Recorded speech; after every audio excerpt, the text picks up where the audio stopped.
fundamental reason that terror has to be funded from some source. And if it's not funded from governmental actors, it has to come in from criminal actors. I mean, that's the inherent assumption that we go with, and the world goes with.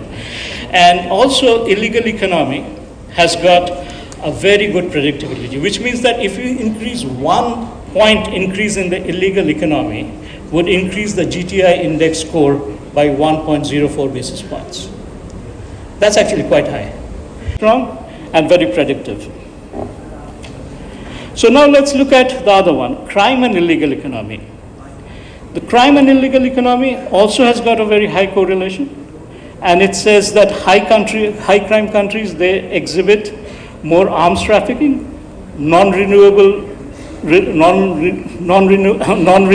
resource-related criminal activities, which are fundamentally, it could be kidnapping, it could be oil smuggling, it could be piracy, it could be a lot of these products, and compared to those which are in low crime. So when you have high crime, obviously these things, when arms trafficking, then it goes into terror at some point of time. Points. So which has got also very high, but the terror indexing is on an index of 1 to 10, and the crime index is on an index of 1 to 100. So the predictability in the crime index is a little lower than terror, but in terror, it is the linkages are much sharper. Flows come from misinvoicing. Misinvoicing is also considered to be technical smuggling. You can use any other word for it, but this is fundamentally misdeclared, misdriven, smuggled, by any other name you call it. And the total discrepancy of trade is, for the last 10 years, is about $13.8 trillion. And roughly it's about, if you look at the total percentage of the value gap between what has been declared by a country and what has actually moved it, the gap is about 20% across, and that's remained kind of constant.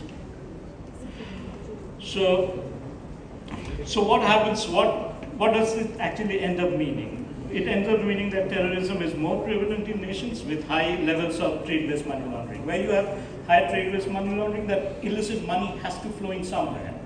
And more often than not, it actually goes on to feed crime and terror. And this is where, statistically it becomes very significant. $1 million increase in the illicit financial flows raises the terrorism index by 0.0084 points. So and $1 million is actually not a very large number. So if you look at the other, what happens, what are the most products that actually get, and this is something we heard also in the morning, in 2021, and not to forget that 2021 was also a COVID year, so which shows that the actual movement might have been much higher. What is the linkage between smuggled, counterfeited with terror? According to the Global Financial Integrity Report, it is estimated to be the total counterfeit and smuggling, which is roughly about $1.13 trillion. There's a fairly good correlation between counterfeiting, smuggling, and terror, because the money has to funnel from one to the other. In terms, arms trafficking increases the score of GTI by 169 points. Surprisingly, arms also has got a very high correlation with crime, because you cannot actually have a high crime economy without having high amount of arms. So let's look at that data. So if you look at arms and crime, it has got a relationship of 1:3.1. So when you have more illegal arms, not necessarily all the arms actually go into terror. It goes into other forms of crime. So it's got a much higher correlation than terror. And it's got a fairly high coefficient of fit, and which also goes on to say that if the drug economy increases by 1 point, the terror index increases by 0.7%. So it's a fairly close-knit. And then actually let's look at what does it mean to India. And this is what has happened is we have actually reduced our score in the GTI between 2016 and 21, and this is lower than what was there in the last 5 years. And the improvement has resulted in fewer incidents of terrorism, crime, as well as reduced fatalities. That's a good news. But what has been the economic impact? If you look at the economic impact of the cost of violence, it's fairly high. Roughly at about, in 2021, this was estimated at purchasing power parity to be about 6% of the GDP.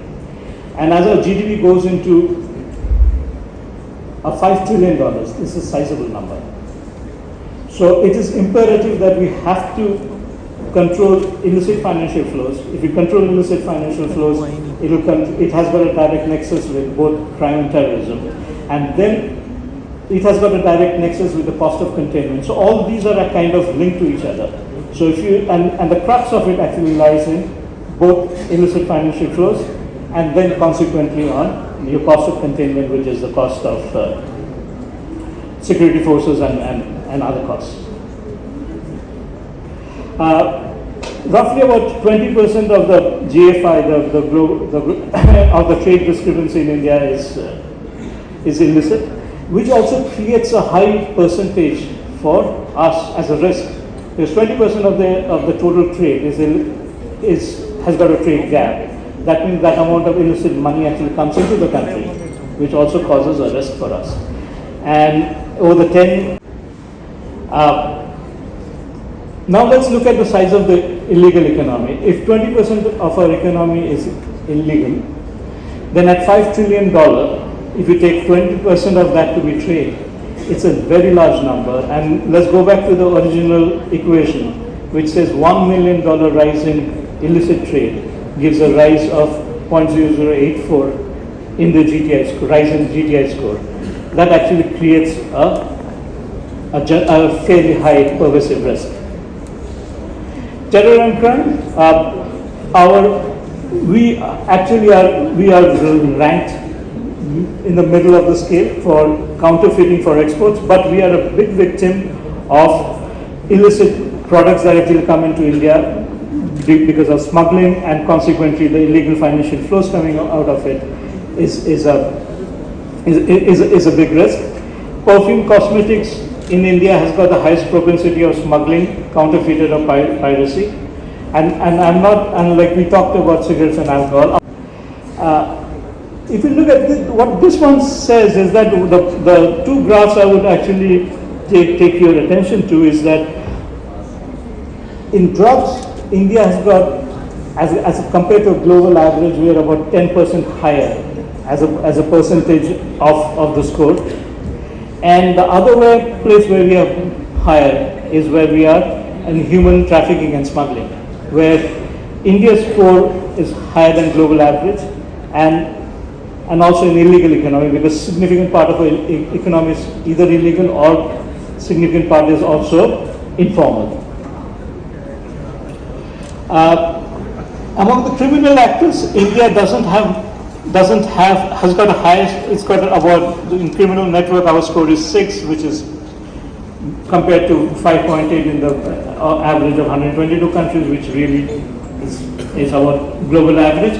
But what we do not have is, we do not have the risk of mafia style actors, but we have the risk of a lot of criminal networks, which means disparate criminal groups working across the country, but not necessarily unified in one command or multiple commands.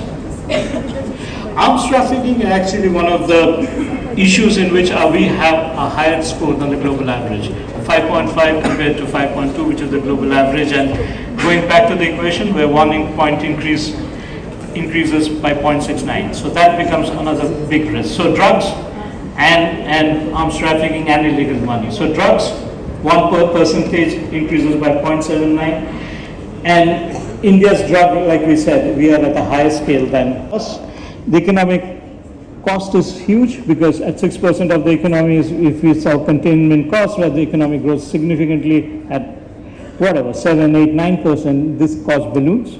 Hence, you need to actually bring in the cost. And the economic cost and the cost and the illicit costs have also got things that actually act as a deterrent. I mean, for instance, openness of trade brings down illicit financial flows. The other thing, ease of doing business, brings down illicit financial flows. And the other factors which do are